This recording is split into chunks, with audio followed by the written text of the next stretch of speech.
네, 이번 강의는 유튜브 슬기로운 한우생활 채널의 강기용 원장님 강의입니다.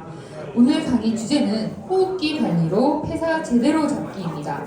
현장에서 가장 큰 고민 중 하나인 송아지 폐사와 호흡기 질환 관리에 대해 실질적으로 도움이 되는 내용들을 중심으로 말씀해 주실 예정입니다. 그럼 강기용 원장님을 큰 박수로 모시겠습니다.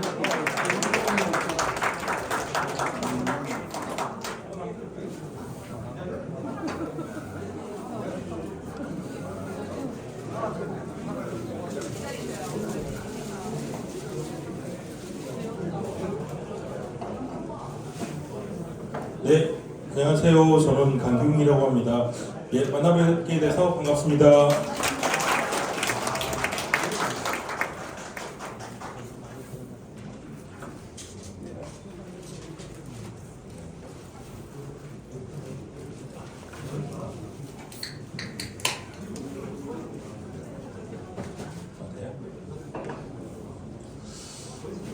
제가 여러분한테 먼저 드리고 싶은 것은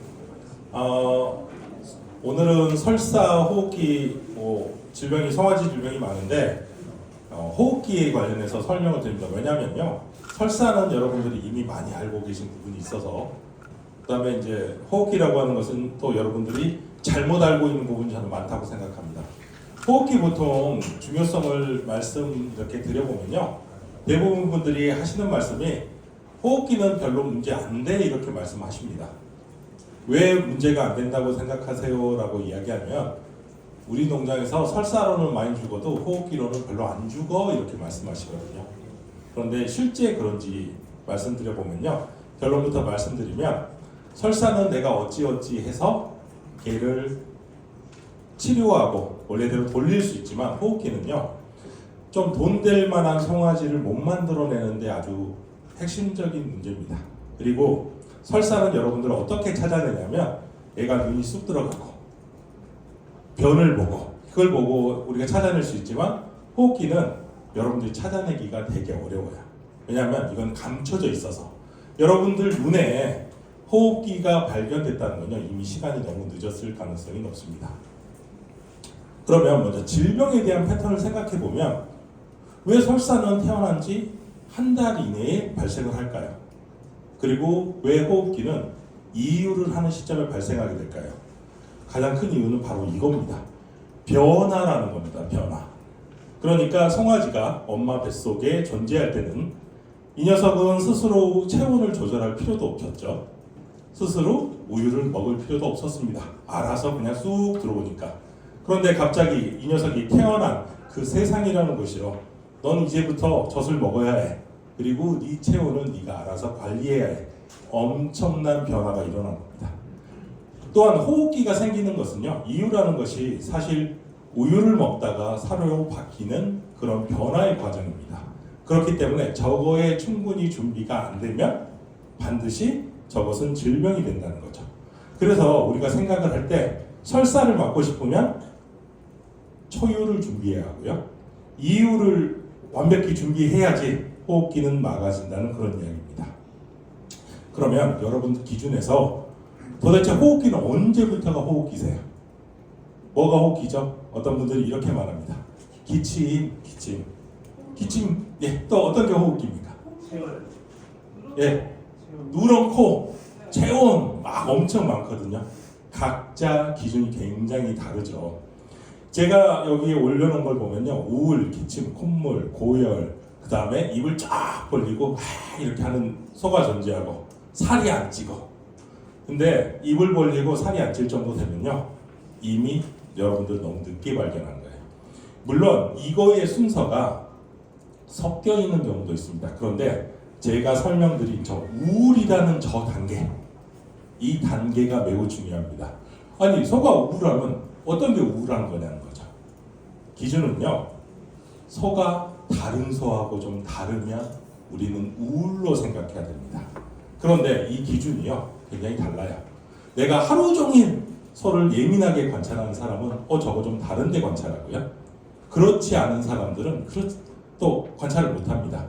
대표적으로 말하면 제가 항상 농가에 송아지가 설사를 하면 탈수가 됐어요? 물어보면 다 안 됐다고 해요. 가보면 어떻죠? 네, 눈이 쏙 들어가 있습니다. 그래서 우리는 저 우울의 단계에서 찾아내야 됩니다. 왜냐면요, 기침, 콧물, 여러분 눈으로 관찰할 때는 이미 엄청 진행돼 있을 가능성이 높습니다. 그래서 결국 호흡기의 질병을 찾아낼 확률이 놀랍게도 50%밖에 안 된다는 거죠. 그리고 그것은요, 각각 얼마나 내가 예민한 사람이고 소를 예의주시하는 사람이냐에 따라서 저 비율은 달라지게 됩니다. 저는 이렇게 임의로 표시를 했어요. 임의로 표시를 했는데 최고의 마지노선이라고 생각하는 것은 저는 뭐라고 생각하냐면요, 열이 나는 순간까지 내가 소를 못 찾아내면 그때는 좀 회복하기 힘든 단계로 간다고 생각합니다. 고열이 난다는 것은요, 크게 진행됐을 경우에도 발생하고, 아니면 호흡기도 천천히 진행되는 것이 있고 급성이 있는데 저 때는 고열이 나옵니다. 그리고 열이 나면 소가 어떤 행동을 하게 되죠? 안 먹게 되잖아요. 나중에 말씀드리겠지만 면역력이라는 것에 있어서 에너지는 절대적입니다. 그렇다 보니 안 먹는 소는요, 절대 건강하게 돌아오기가 굉장히 힘들어집니다. 그리고 이제 이런 게 있죠. 여러분들이 우리 집 송아지가 너무너무 눈물을 흘려요. 저거 어떻게 치료해야 되죠? 물론 이제 저도 뭐 그거 사람한테 쓰는 안약을 넣어주세요, 뭐를 하세요 이렇게 하기도 하지만, 여러분들이 생각해야 될 점은 눈곱이 끼거나 눈물이 나는 것, 저게 눈병인지도 고민해 보셔야 됩니다. 여기 계신 분들이 그런 경우 있으실 거예요. 강아지들, 노견, 오래된 나이가 많이 먹은 강아지들, 그런 강아지들을 보면은 눈물이 막 흐르거든요. 그리고 강아지들은 귀병도 있거든요.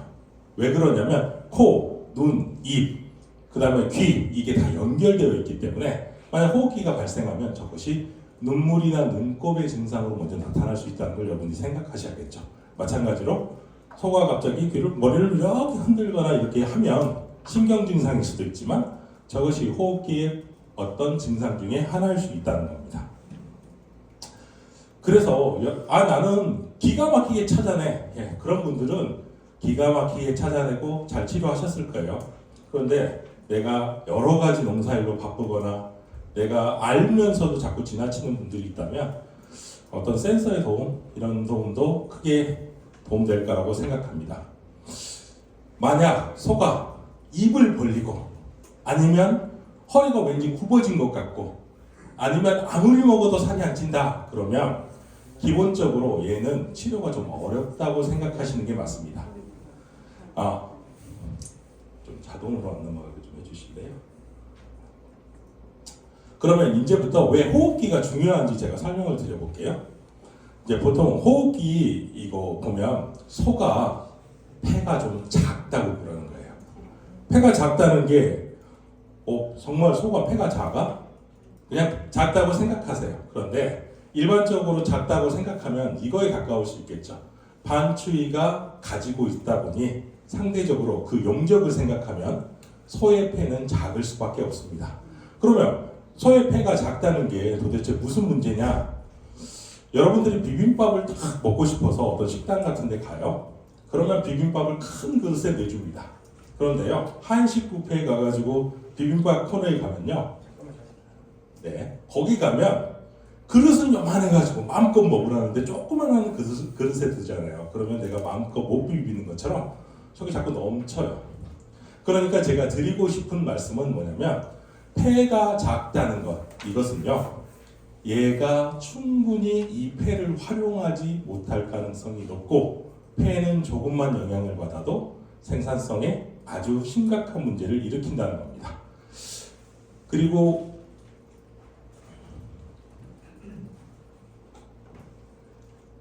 이제 여러분들이 개량을 엄청나게 관심이 많으시잖아요. 근데 개량을 한다는 것은 어떤 건가요? 근내 지방을 높이고 증체량을 올리고 이런 문제죠. 그런데 개량을 한다고 해서 과연 내부 장기도 개량이 되냐는 거죠. 폐가 커집니까? 폐가 커져요? 절대 그렇지 않죠. 그러니까 개량을 하면 할수록 폐는 그대로 있고 이 폐를 가지고 소가 해야 할 일들은 점점 늘어나게 되는 겁니다. 이렇기 때문에 소뿐만 아니라 앞으로 모든 축종에 있어서요, 호흡기 질병은 점점 그 중요도가 높아질 것이고요. 이 때문에 호흡기 질병의 발생 빈도는 크게 줄어들지 않을 겁니다. 그래서 여러분들이 더 신경을 쓰셔야 되고요. 그렇다면 저게 앞으로 무엇을 의미하느냐? 주차장 가보면 차가 되게 많죠. 어떤 분들은 아반떼, 소나타, 그랜저, 나는 제네시스 이렇게 있잖아요. 그런데 엔진은 하나로, 아반떼 엔진으로 차는 아무리 키워도 하나만 가지고 써야 되는 그런 상황이라는 거죠. 그래서 호흡기 질병을 여러분들 신경 쓰지 않으면 여러분들이 하신 그 개량의 그런 결과물들을 온전히 받기가 어려워진다는 겁니다.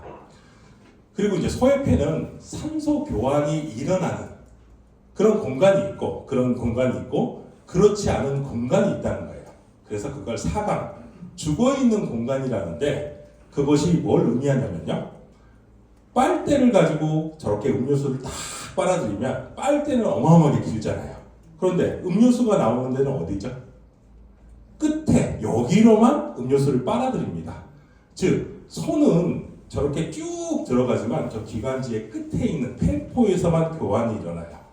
그래서 나머지 기관지, 빨대, 대, 저 모든 것들이 기능을 안 하고 자리만 차지하는데 이게 소에서는 굉장히 많다는 거죠.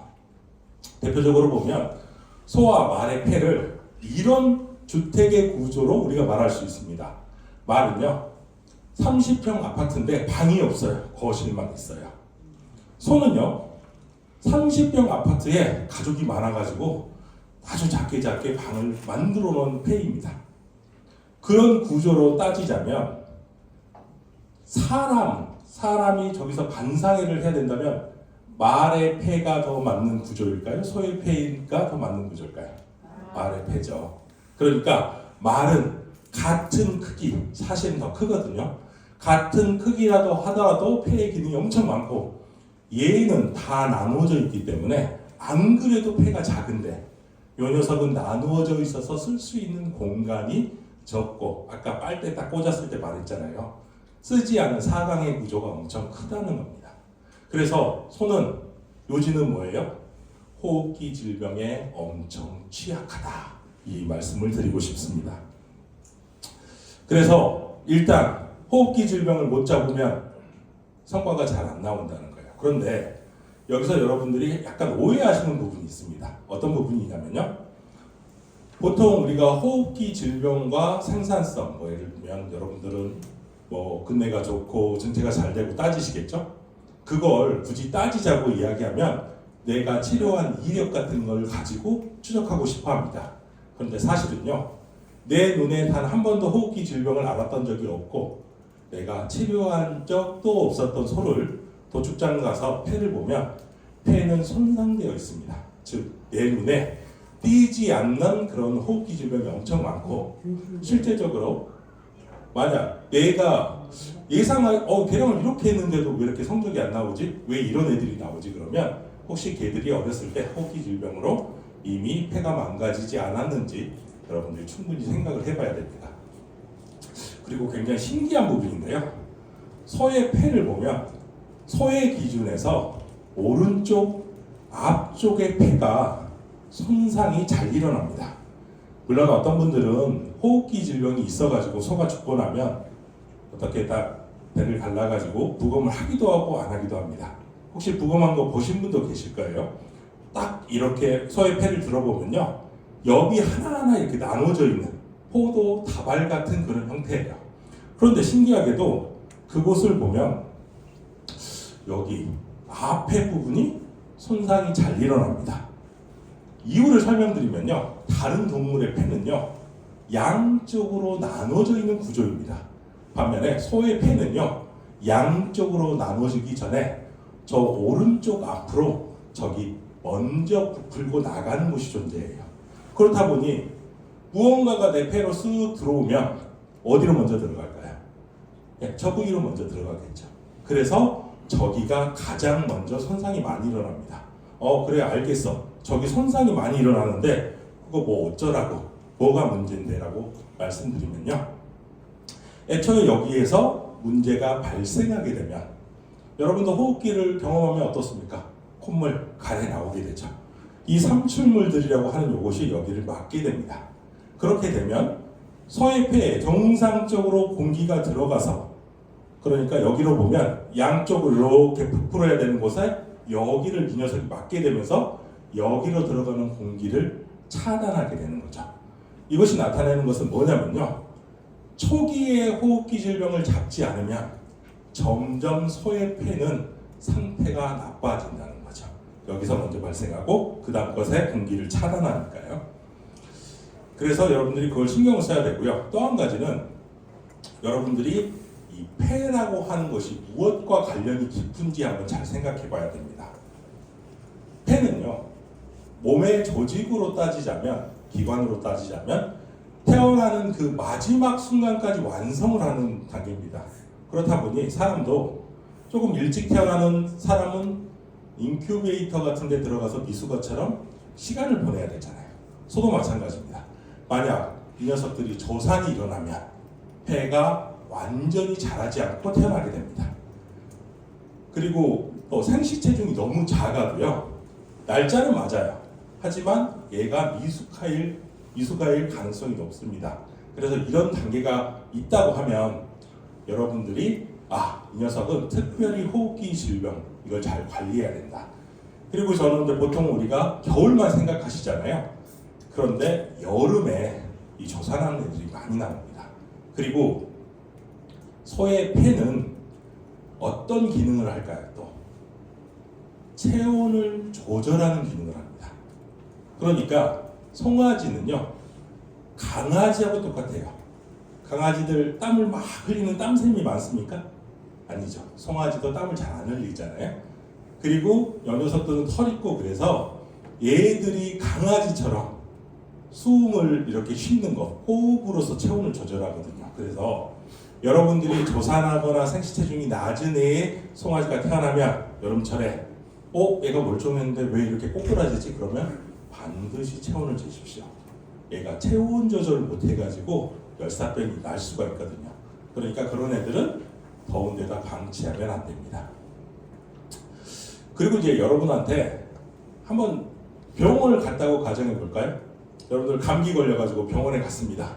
진찰도 하고 콧물이 노랗냐 하얗냐 기침을 얼마 하냐 하고 내가 약 처방도 받습니다. 마지막으로 의사가 뭐라고 하죠?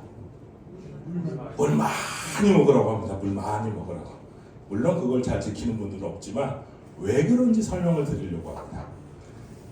이 호흡기라고 하는 것은요, 처음에는 기계적으로 방어하고요, 기계적인 방어가 안 되면 그 다음에는 약물적인 반응과 그다음 면역으로 합니다. 무슨 이야기냐면요, 여기 기준으로 해서 내가 여기 폐에 아주 깊은 곳이라고 하면 그 전에는 최대한 여기서 밀어내려고 한다는 거죠.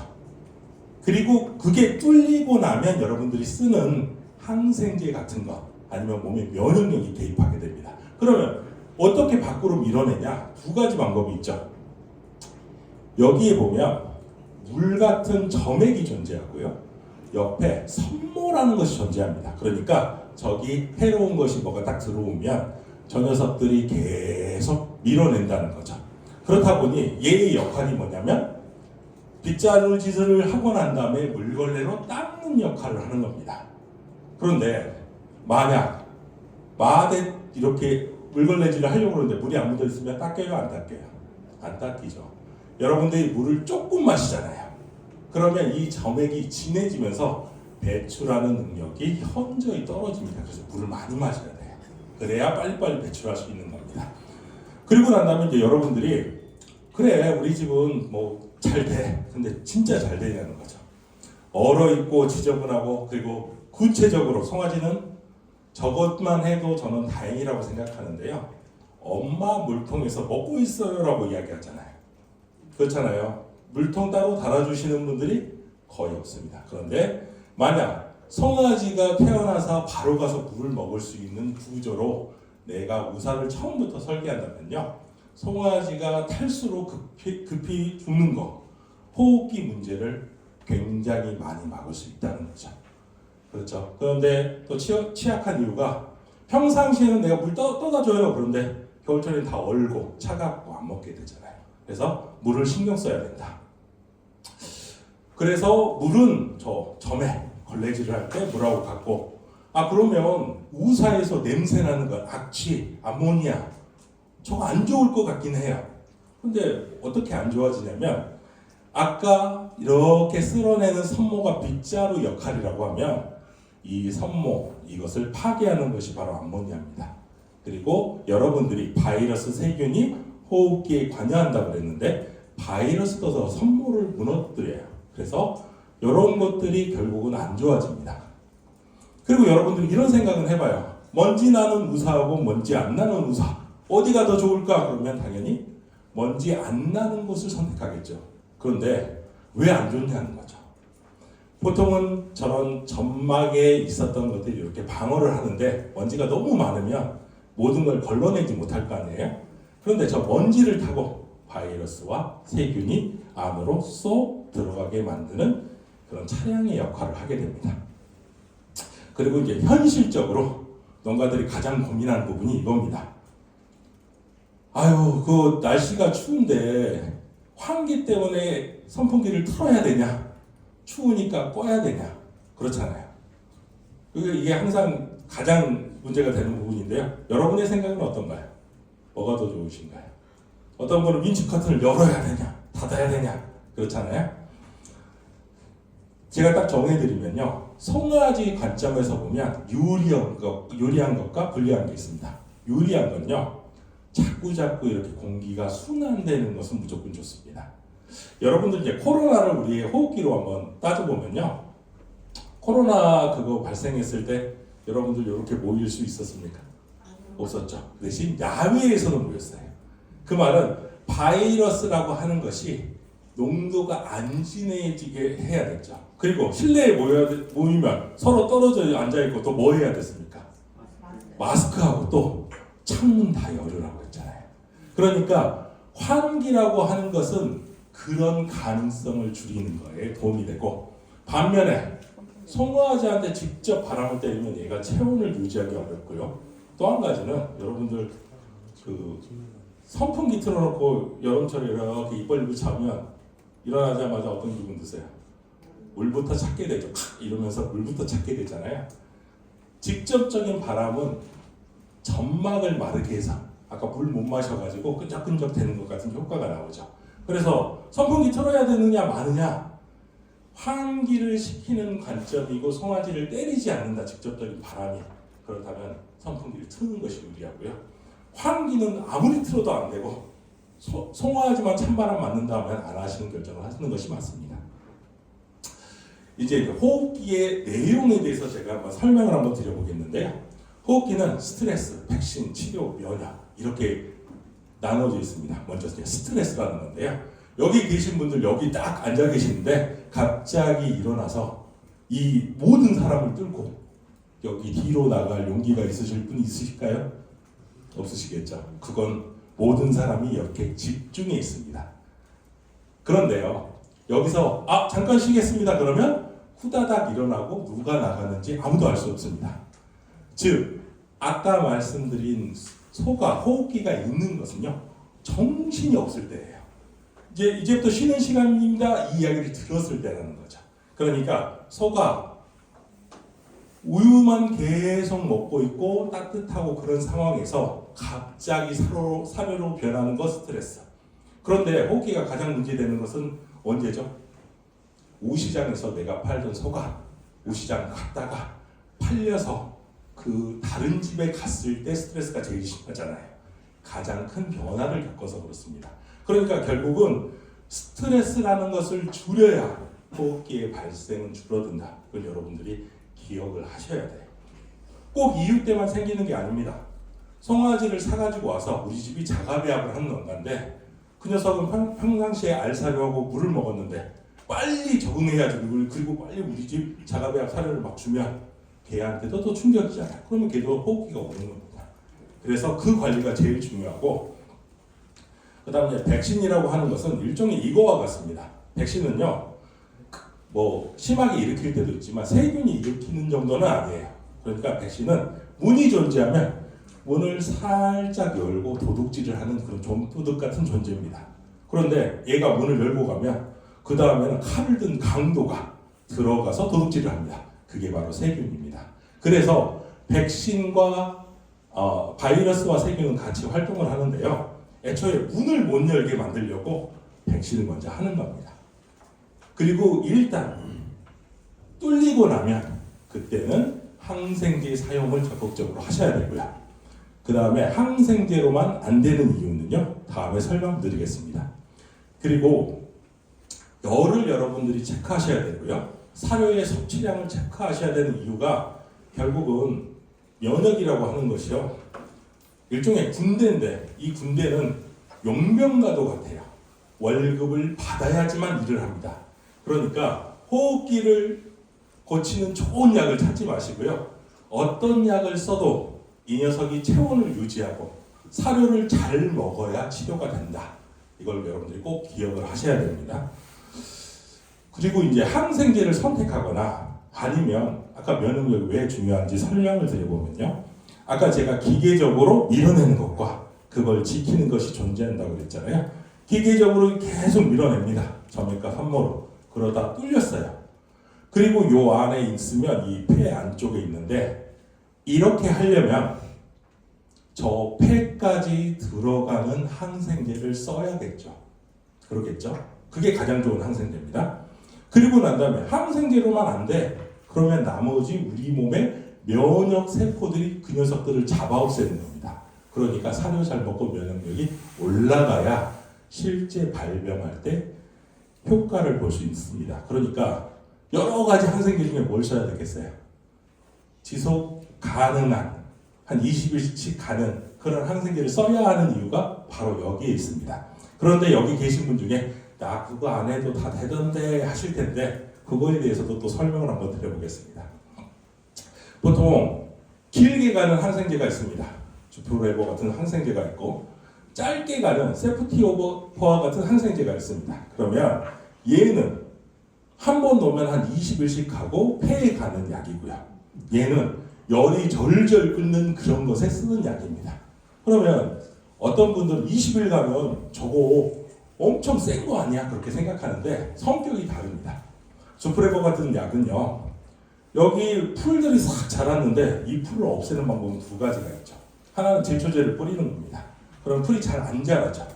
그런데 내가 뿌려놨음에도 불구하고 어디에서 막 숭숭숭 자라기 시작해요. 그러면 어떻게 해야 될까요? 예, 그거를 잘라줘야겠죠. 그때 써야 되는 게 저 세프티오버 같은 그런 약들입니다. 이렇게 이해하시면 되고요. 그래서 첫 번째 사용은 주프레버를 쓰는 것이 더 맞습니다. 그리고 같이 써줘야 될 게요, 이 소염제 중에 플루믹신 같은 소염제입니다. 얘의 특징은 뭐냐면요, 열을 급격히 떨어뜨리는데 매우 좋은 약입니다. 예, 그래서 열이 나면 열을 떨어뜨리는 것이 중요하다고 했잖아요. 그래서 얘를 써주는데 얘는 정맥으로 놔야 될 그런 약들입니다. 그래서 설명을 드려보면 스트레스 관리하는 거, 그 다음에 길게 폐까지 미치는 항생제를 쓰고, 그 다음에 얘를 뚫고 나오는 애들, 그러니까 주프레버 같은 거 적용하면 보통 20일 기다려야 되는데 한 3일 지났는데도 열이 떨어지지 않고 열이 엄청나고 막 안 먹기 시작하다. 그러면 세프티오버하고 플루믹신을 적용하셔야 됩니다. 그리고 나머지 면역력이 받쳐줘야 되는데요. 농가에서 하는 가장 큰 실수, 나는 귀찮더라도 열심히 치료할게. 그래서 어떻게 하시냐면요, 내가 가지고 있는 항생제를 매일 하루씩 번갈아 가면서 놓는 분들이 계세요. 그렇게 하시면 안 된다는 겁니다. 그건 뭐하고 똑같냐면요, 내가 다음에 무슨 뭐 행동을 할게, 부동산으로 따지자면 부동산 정책을 이것도 했다가 저것도 해봤다가 다 하는 거예요. 그러면 그 전문 투기꾼은 모든 것에 대한 대응책을 마련하게 됩니다. 그래서 한번 놓고 3일 정도는 지켜보셔야 된다는 거죠. 그럼 이 현실적으로 농가에서는 어떻게 해야 될지 제가 설명을 드려볼게요. 만약 우리 집에서 키워서 우리 집에서 계속 나가는 애들이라고 생각하면 얘들은 동일한 사양 관리에 있잖아요. 그러니까 이유 시기에 넘어서면 호흡기가 발생을 한다. 내가 가장 신경 써야 될 건요, 이유 전에 이 녀석이 충분히 사료를 먹었는지 확인하는 겁니다. 어떤 사람이 2달 이후가 좋대, 3달 이후가 좋대. 근데 우리 집은 사료를 그렇게 빨리 안 먹어요. 그러면 약 좋은 거 따지지 마시고요, 사료를 잘 먹게 하든지 내가 좀 손해 보더라도 이유 시기를 조금 늦춰서 발생을 줄이는 게 먼저입니다. 그리고 난 다음에 보통 원래 항생제는요 선제적으로 쓰는 게 아니죠. 그런데 조프레버 같은 것은 한 20일 가고, 먼저 여러분들이 그걸 아셔야죠. 우리 농장에 항상 이유 때 발생해. 그러면 이미 발생한 것을 내가 알기 때문에 이건 예방과 치료경으로 쓸 수가 있습니다. 이렇게 사용하시는 게 맞고요. 만약 우시장에서 가지고 오는 케이스를 우리가 설명드려 보면요, 이 녀석들은 각자 다른 농장에 다른 그런 것들을 가지고 있다가 합쳐지는 거잖아요. 그렇다 보니 이 경우에는 이것저것 따질 게 없습니다. 그래서 애초에 입식할 때부터 주프레버 같은 것을 먼저 주사를 하고, 그 중에서 혹시 잠잠하면 상관없는데 내가 잘 20일 동안 관찰을 하는데 도중에 열나고 사료 안 먹고 그런 애들이 발생하면 이때는 세프티오퍼와 플로니신 같은 것들을 이렇게 쓰시면 좋습니다. 그런데요, 제가 우려하는 것은 이미 농장마다 자기가 뭐 해야 될 게 있어. 여기다 이걸 더하시면 절대 안 됩니다. 그래서 모든 것의 처방과 상의는요, 여러분들 근방에 계시는 약을 잘 아는 수의사와 상담을 하시고 우리 질병의 패턴을 파악하시고 그리고 어떻게 적용할지 결정하시면 좋을 것 같습니다. 제가 준비한 내용은 여기까지입니다. 끝까지 들어주셔서 감사합니다.